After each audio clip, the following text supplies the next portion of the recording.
আসসালামু আলাইকুম, সবাইকে স্বাগত জানাচ্ছি আমার দেশ টপ নিউজে। সঙ্গে আছি আমি হুমায়রা নাওচিন। দর্শক, শুরুতেই জানাবো সংবাদ শিরোনাম। বাংলাদেশ সীমান্তের নদীতে কুমির ও সাপ ছাড়তে চায় ভারত। তেলের দাম বাড়ায় বাড়ছে খাবারের দাম। ফ্লোরিডায় বাংলাদেশি নারী দোকান কর্মীকে পিটিয়ে হত্যা। চুয়াডাঙ্গার তাপমাত্রা 40 ডিগ্রি ছুঁই ছুঁই। সুদমুক্ত গাড়ি ঋণ বন্ধ। মন্ত্রী প্রতিমন্ত্রী তেল 30% কমলো। শহীদ জিয়ার নিজ হাতে খনন করা সেই উলাসী খাল পুনর্খননে যাচ্ছেন প্রধানমন্ত্রী। দর্শক, শুনছিলেন সংবাদ শিরোনাম, এবারে বিস্তারিত। প্রাচীনকালে দুর্গ বা প্রাসাদের চারপাশ সুরক্ষিত রাখতে পরিখা খনন করে তাতে কুমির ছেড়ে দেওয়ার গল্প আমরা ইতিহাসে পড়েছি। একবিংশ শতাব্দীতে এসে ভারতের জাতীয় নিরাপত্তার স্বার্থে সেই ঐতিহাসিক কৌশলই বাস্তবে রূপ নিতে যাচ্ছে। ভারত বাংলাদেশ সীমান্তের দুর্গম নদীপথ ও জলাভূমি রক্ষায় এবার কুমির এবং সাপের মতো সরীসৃপ মোতায়েন করার কথা ভাবছে ভারতীয় সীমান্ত রক্ষী বাহিনী বিএসএফ। বাংলাদেশ ও ভারতের 4096.7 কিলোমিটার দীর্ঘ সীমান্তের বড় একটি অংশ নদীমাতৃক বা জলাভূমি বেষ্টিত। ভারতের কেন্দ্রীয় স্বরাষ্ট্রমন্ত্রী অমিত শাহের পক্ষ থেকে আসা এক নির্দেশনার ভিত্তিতে বিএসএফ এই অদ্ভুত কিন্তু কৌশলগত পরিকল্পনার সম্ভাব্যতা যাচাই শুরু করেছে।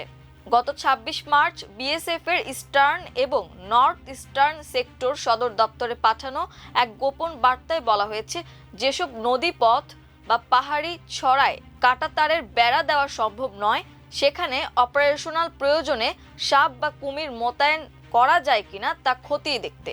ভারতের এই পদক্ষেপের সাথে যুক্তরাষ্ট্রের প্রেসিডেন্ট ডোনাল্ড ট্রাম্পের একটি পরিকল্পনার অদ্ভুত মিল পাওয়া গেছে। ফ্লোরিডায় অলিগেটর আলকাত্রাস নামক একটি ডিটেনশন সেন্টারের চারপাশে প্রাকৃতিকভাবেই কুমির ও অজগর থাকে, যা বন্দীদের পালানো রোধে কাজ করে।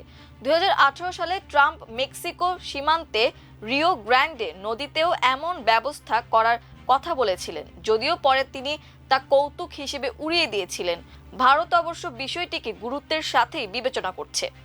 বিএসএফ বর্তমানে জনবল সংকট ও অবকাঠামোগত সীমাবদ্ধতার মধ্য দিয়ে যাচ্ছে। প্রায় 6200 কিলোমিটার সীমান্ত পাহারায় নিয়োজিত 2.65 লাখ কর্মীর একটি বড় অংশ অভ্যন্তরীণ নিরাপত্তা বা নির্বাচনী দায়িত্বের মতো অসীমান্তবর্তী কাজে ব্যস্ত থাকে।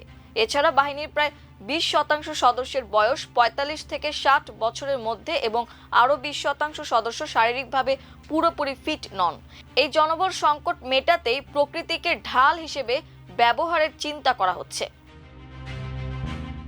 ইরান যুদ্ধের কারণে উপসাগরীয় অঞ্চলে অস্থিতিশীল পরিস্থিতি ও বিশ্বের নৌ বাণিজ্যের গুরুত্বপূর্ণ রুট হরমুজ প্রণালী অবরুদ্ধ থাকায় দেশে দেশে বেড়েছে জ্বালানি তেলের দাম, যার বিরূপ প্রভাব পড়তে শুরু করেছে খাদ্যমূল্যেও।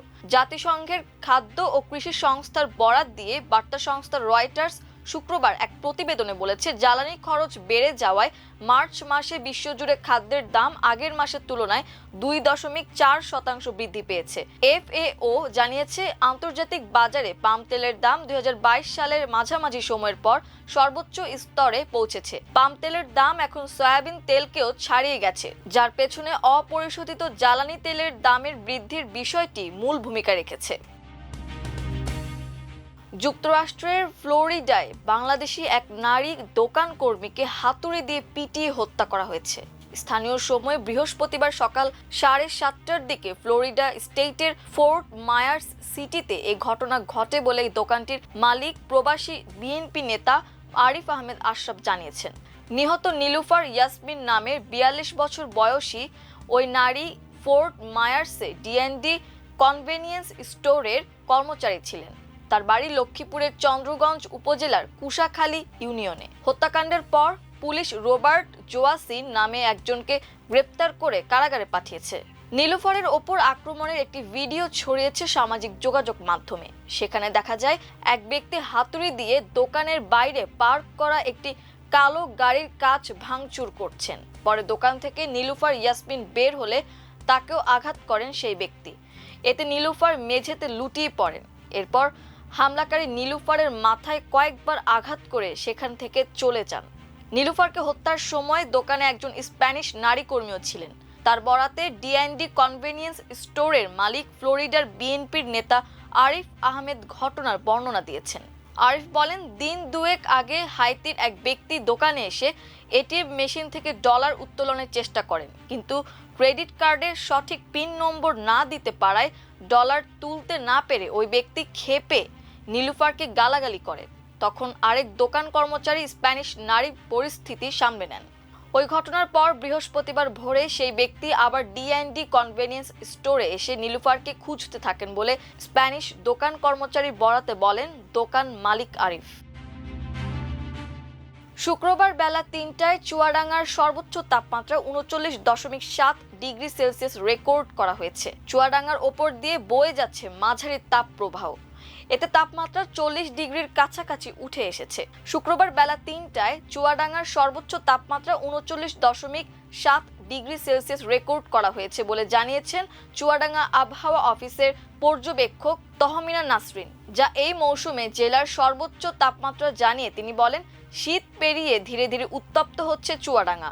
তাপমাত্রা বাড়তে বাড়তে ৪০ ডিগ্রির কাছাকাছি এসেছে। সকাল থেকে থাকছে তীব্র গরম। এদিকে তাপমাত্রা বেড়ে যাওয়ায় তীব্র গরম অনুভূত হচ্ছে। সকাল 11টার পর থেকে শহরে মানুষের উপস্থিতি কমে গেছে। রোদের তীব্র তাপে হাঁসফাঁস অবস্থা মানুষের।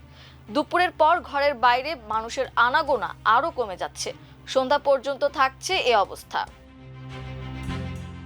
পরিচালন ব্যয় কমাতে সরকারি কর্মকর্তাদের গাড়ি কেনায় সুদমুক্ত ঋণ দেওয়া বন্ধ থাকবে।